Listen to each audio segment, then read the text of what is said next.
मैंने एक road trip पर जाने का फैसला किया। मुझे व्यक्तिगत मुद्दों से छुट्टी चाहिए थी, इसलिए अपने दोस्त से मिलने एक दूसरे राज्य मैं कार से जा रहा था।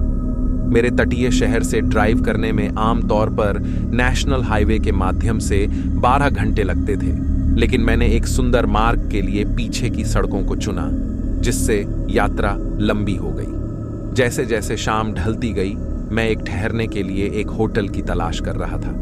तभी मैंने रास्ते पर एक बेहद पतली और लंबी सी महिला को देखा। अंधेरा होने के कारण उसका चेहरा देखना मुश्किल था। उस महिला के बगल से गुजरते हुए मैंने उससे पूछा कि क्या उसे लिफ्ट चाहिए, पर वह न हिली, न ही कोई हरकत करी, बस सीधा जंगल की ओर देखती रही। मुझे लगा वह किसी का इंतजार कर रही है, इसलिए मैंने कुछ और नहीं बोला और आगे बढ़ गया। अगले ही पल मैंने कार के रियर व्यू मिरर में एक झलक देखी जो मेरी कार के अंदर थी। यह वही महिला थी। मैं डरा और एक झटके से घुमा, पर वहां कोई नहीं था। मैं आगे बढ़ा। तभी मैंने रास्ते पर एक मोड़ देखा जहां रास्ता बंद था, पर वहां कोई साइन या बोर्ड नहीं लगा था।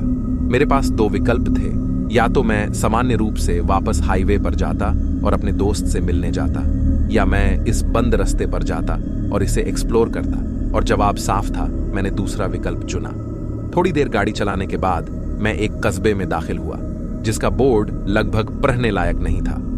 इसका अधिकांश भाग काले रंग या कुछ पौधों के उगने से ढका हुआ था।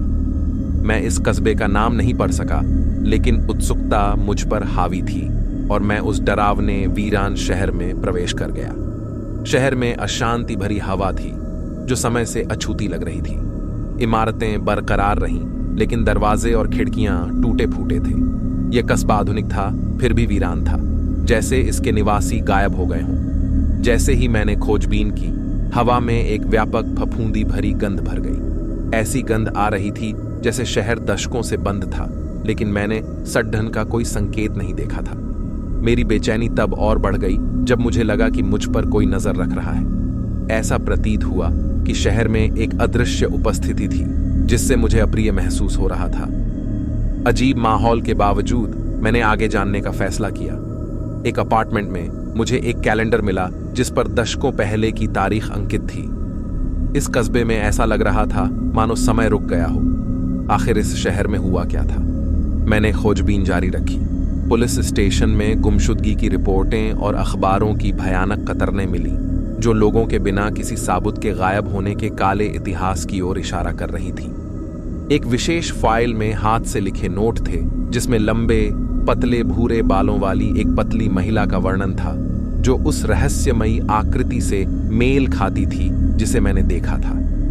नोट्स में उसे विनाश लाने वाली के रूप में चेतावनी दी गई थी, जो एक द्वेषपूर्ण उपस्थिति का हिस्सा था, जिसने शहर को वीरान और नाश के कभी न खत्म होने वाले चक्र में फंसा दिया था। तभी मैंने दूसरी मंजिल पर किसी के कदमों की आवाज सुनी। मैंने पुलिस स्टेशन से बाहर निकलकर दूसरी मंजिल की ओर देखा। यह वही महिला थी। मैं तेजी से अपनी कार की तरफ भागा और उस मनहूस कस्बे से बाहर निकल गया। मैंने कार तब तक नहीं रोकी जब तक मैं वापस से उस बिजी हाईवे पर नहीं पहुंच गया।